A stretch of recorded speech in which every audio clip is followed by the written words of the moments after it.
अस्सलाम वालेकुम नाज़रीन, आपका मेज़बान अनिल मसीह आपकी खिदमत में हाज़िर हुआ है। आप देख रहे हैं पेशावरंग यूट्यूब चैनल। नाज़रीन, आज का जो वीलॉग है उसमें मैं भारत यानी इंडिया की ऐसी मंजी ठोकूंगा, उसका पोस्टमार्टम करूंगा कि वो एक इंटरनेशनल दहशतगर्द मुल्क है।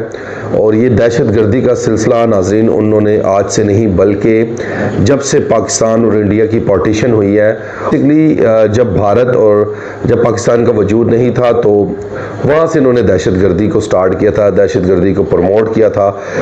उस वक्त ये दहशतगर्दों के, उस वक्त ये इंतहा पसंदों के सहूलत नाज़रीन कार थे और इन्होंने उनको पाला और बढ़ते बढ़ते आज उनके हर दहशतगर्द, इंडिया का जो दहशतगर्द है, इंतहा पसंद है, वो हर मुल्क में, हर शहर में वो बसता है।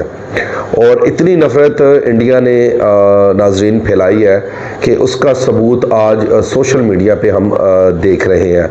क्योंकि उस दौर में इतनी चीज़ें नहीं थी, सोशल मीडिया दौर नहीं था, मोबाइल्स दौर नहीं था कि आप तक ये चीज़ें, एक आम शख्स तक ये चीज़ें पहुंचती रहें और उसको पता चल जाए कि इंडिया की हैसियत और इंडिया की औकात क्या है। तो नाज़रीन, आज मैं एक बतौर एक मसीही पाकिस्तानी होने के नाते आज आपको बताऊंगा, इंडिया का पोस्टमार्टम करूंगा कि इंडिया एक बग़ैरत, इंतहाई बग़ैरत मुल्क है और इसने कोई भी कसर नहीं छोड़ी। और जब इसका दिल भरता नहीं है तो ये पाकिस्तान के तरफ अपनी गंदी ज़ुबान से हमारे मुक़द्दस मुल्क का नाम लेना स्टार्ट कर देते हैं। इंडिया में मणिपुर से लेकर और हर शहर में जो इंतहा पसंद हिंदू हैं, उन्होंने हमेशा ये किरदार अदा किया है कि जो वहाँ पे एक आम मिनॉरिटीज़ रहती हैं, जैसे सिख भाई हो गए और उसके बाद मसीही बहन भाई हो गए, मुसलमान बहन भाई हो गए, इनको हमेशा परेशान ही किया है, इनकी इबादत गाहों को तोड़ा है, मस्जिदों पे इन्होंने लाल झंडे कोशिश की है, लगाए हैं, मस्जिदों को शहीद किया है, चर्चिस को भी जलाया है। मणिपुर में हमारी क्रिश्चियन बहनों को इन्होंने बिल्कुल जिस्म उनका नंगा करके इन्होंने मणिपुर की सड़कों पर उन्हें भगाया है और उसके बाद इंटरनेट बंद कर दिया है। जो भी फ्रीडम ऑफ स्पीच पे बात करता है, जो भी अपने हक और अपने हकूक़ की बात करता है, और ये लोग वहाँ पर पहुँच जाते हैं। इवन कि जब इबादतें होती हैं, चाहे वो क्रिश्चियन इबादत होती हो, चाहे वो मुसलमानों की होती हो, तब भी वहाँ पे पहुँच जाते हैं डंडे सोटे लेकर और उन्हें कहते हैं कि जी ये एक हिंदू मुल्क है, आप यहाँ पर ये वाली बात या इबादत गाह नहीं कायम कर सकते या इबादत नहीं कर सकते। इसी तरह मुसलमान बहनें हमारी जब वो बुर्का पहनती है तो उनके बुरके के ऊपर उनको इतराज़ है। और जब एक मज़हब एक किसी को इजाज़त नहीं देता कि आप पर्दे के बगैर रहो, तो आप कौन भाई होते हैं कि उन्हें रोकने वाले। लेकिन आपने अपनी गंदी ज़ुबान से और जो आपकी ज़हन साजी आपकी बचपन से ही की गई है और जब इंडिया वजूद में है तब से लेकर अब तक आपने यही हरकतें की हैं। अब बेसिकली ये दो चीज़ें नाज़रीन होने वाली हैं।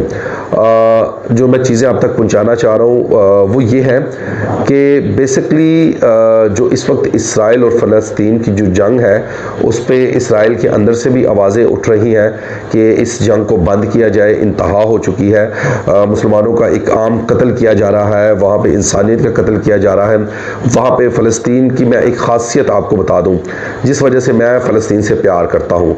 एक तो फ़लस्तीन में अगर 20 मस्जिदें हैं तो 20 चर्च भी हैं और वहाँ पे इसराइली किसी भी शायरी को नहीं छोड़ रही। छोटे छोटे बच्चे हैं, मैं उनकी जब चीखों की आवाज़ सुनता हूँ तो नाज़रीन मुझे अपने बच्चे याद, मेरे बच्चे मेरी आंखों के सामने आ जाते हैं कि अगर ये जुल्म हमारे साथ होता तो हमारा उस वक्त क्या आलम होता। और अगर मेरे मुल्क के साथ या मेरे शहर के साथ ये तमाम चीज़ें होती, मेरे पास मेरा घर ना रहता, मेरे पास खाने के लिए कोई चीज़ ना होती, मेरे पीने के लिए कोई चीज़ ना होती, मेरे बाप बाप की लाशें मैं टुकड़ों में देखता, तो मुझ पर वो क्या चीज़ें बीतती हैं मेरी औलाद के ऊपर। लेकिन इसराइल का दिल एक सख्त दिल हो चुका है नाज़रीन, और बेसिकली इंडिया ने एक तमाशा क्रिएट किया, क्योंकि इंडिया इसराइल के हक में है। इंडिया इसराइल को सपोर्ट करती है कि आप फ़लस्तीन को जड़ से मिटा दें, तो खुदा ऊपर देख रहा है और खुदा की लाठी बे आवाज़ है। वो जब पड़ती है, इंसान की हैसियत, औकात, इंसान का लड़कपन, सब कुछ नाज़रीन ख़त्म हो जाता है। अभी हालिया में इसराइल में जो आग लगी नाज़रीन, वो भी आपने सोशल मीडिया पे देखी। ये खुदा है, खुदा किसी की भी तरफदारी नहीं करता, ख़ास तौर पे उन लोगों को जो खुदा के बंदों को या खुदा के कानून को वायलेट करते हैं, जो खुदा के हुक्मों को नहीं मानते और खुदा के हुक्मों के अंगेंस्ट जाते हैं। तो खुदा कुदरती आफतें उन पर भेज के उन्हें बताता है कि भाई अभी भी चुप कर जाओ, अभी भी आराम के साथ बैठ जाओ, वरना तुम्हारा बुरा हाल इससे भी मैं ज़्यादा करूँगा। क्योंकि ये जो साजिश की जा रही है नाज़रीन इंडिया की जो तरफ से है, क्योंकि इंडिया ऑलरेडी चाहता है कि फ़लस्तीन और इसराइल की जंग लगी रहे, और उसने एक प्रोपोगंडा किया, उसकी रॉ ने एक प्रोपोगंडा किया कि क्योंकि पाकिस्तान से बहुत बड़ी तादाद में बहुत एक ऐसी मुहिम का आगाज़ कर दिया गया था नाज़रीन कि हम कतई भी इसराइल को प्रमोट नहीं करते हैं, इसराइल की चीज़ों की बाइकआउट करते हैं, और इंटरनेशनल प्रेशर बढ़ता जा रहा था। तो इंडिया ने ये साजिश की कि हम एक ऐसा नैरेटिव पेश करते हैं पाकिस्तान के ख़िलाफ़ कि दुनिया भर की नज़र हटकर वो पाकिस्तान की और इंडिया की जंग की तरफ आ जाए। क्योंकि नाज़रीन ये सबको बखूबी तौर पर पता है कि इंडिया और पाकिस्तान एक कट्टर दुश्मन है और इनकी आपस में कभी एक नहीं हो सकती। लेकिन हमेशा मेरे मुल्क, मेरे पाकिस्तान ने, इस मुल्क की ने हमेशा पाकिस्तान में सबसे पहला कदम बढ़ाया है और मोहब्बत का पैगाम दिया है, ताकि ये चीज़ें जंग ख़त्म हो जाए। क्योंकि याद रखें, इंडिया और इंडिया को मैं क्लियर बताना चाहता हूँ कि हमें अगर फ़िक्र ना हो ना अपने मुसलमान भाइयों की और अक़लीतों भाइयों की और सिख भाइयों की और मिसी भाइयों की, वरना तुम्हारी ईंट से ईंट बजाता है। तुम्हारी औकात और तुम्हारी हैसियत हमने देखी हुई है। और अगर पाकिस्तान से कबूतर भी उड़कर वहाँ चला जाता है, अगर गुब्बारा भी चला जाता है, तो आप पाकिस्तान पे इल्ज़ाम लगा देते हैं कि जी वहाँ से गुब्बारा आ गया, कबूतर आ गया और ये आ गया। तो अभी हम आपको ना, आप हमारे बच्चे हैं, आप हमारे बच्चे हैं, आप हमारे बेटे हैं, और हम आपको बड़े तरीके और इंसानियत और इखलाक के दायरे में रहकर हम आपको समझा रहे हैं। लेकिन एक तो समझ आप में आ नहीं रही है, और जो हरकतें आप कर रहे हैं ताकि इंडिया और जितने भी इंटरनेशनल मीडिया है, अदारे हैं, वो इंडिया और पाकिस्तान की जंग पे तवज्जो दे दें और इसराइल का और फ़लस्तीन का मामला ख़त्म हो जाए, तो इस तरह नहीं हो सकता। हम आवाज़ उठाते रहेंगे और याद दिलवाते रहेंगे अदारों को कि अब इसराइल को रुकना चाहिए, अब इसराइल को बस करनी चाहिए, क्योंकि इसराइल इंसानियत का कत्ल कर रही है और कत्ले आम कर रही है। आप हाल देखें, कभी पानी बंद कर देते हैं और कभी उन पे इतनी गोलाबारी फेंकते हैं कि उनकी नस्ल ख़त्म करने की कोशिश की जा रही है। जब तक खुदा की ज़ात किसी की नस्ल ना ख़त्म करे, तब तक कोई मुल्क, कोई इंसान कुछ भी नहीं कर सकता।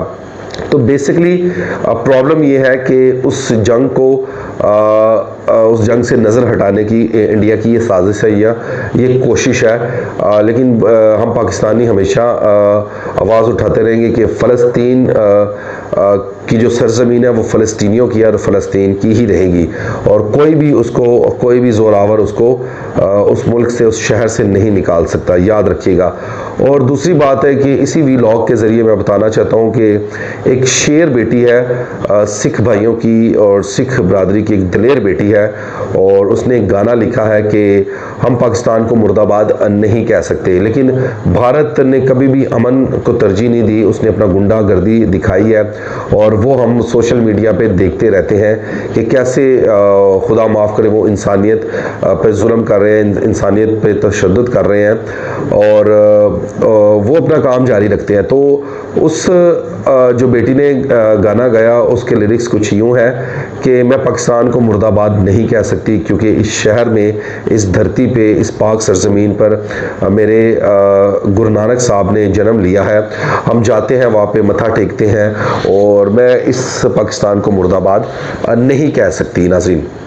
तो इस पे जो इंडिया की जो गवर्नमेंट है, इंडिया की जो रियासत है, जो अपने मुल्क को तो संभाल नहीं सकती और पाकिस्तान पर अपनी गंदी ज़ुबान से पाकिस्तान का नाम लेती है, और उसने उस बेटी के गाने के ऊपर बैन लगा दिया। इससे ये साबित होता है कि इन्हें बिल्कुल बर्दाश्त नहीं होती। और फिर इसी के साथ पाकिस्तान आर्मी का जो ऑफिशियल चैनल है यूट्यूब, वो भी बंद कर दिया गया है। इमरान खान साहब का ट्विटर भी बंद कर दिया गया, क्योंकि इमरान खान ने एक बड़ी सख्त स्टेटमेंट स्टेटमेंट इंडिया के ख़िलाफ़ दी थी।